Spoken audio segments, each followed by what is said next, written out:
Former President of the United States, Barack Obama, publishing this post on Medium.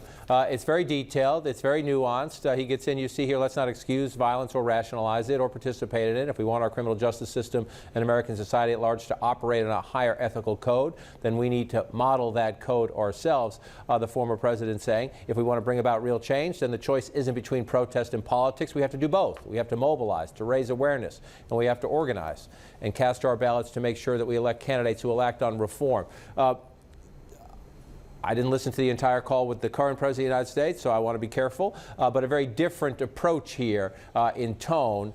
President Obama saying, please stop destroying things to the protesters and the demonstrators, but telling them to keep out there demanding change and reform.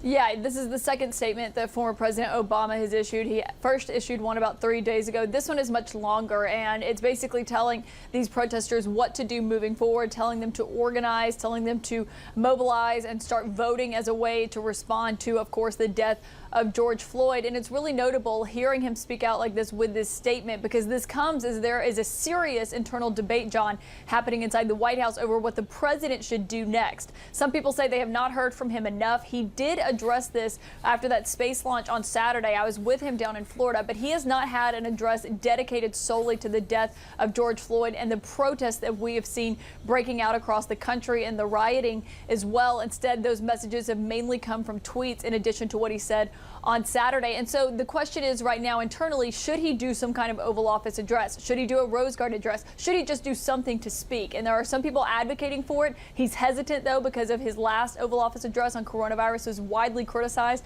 because he made several inaccurate statements within just a matter of minutes. But then some people are encouraging the president that he does need to go out there and he does need to say something because he is the president. And of course, the nation is in crisis right now.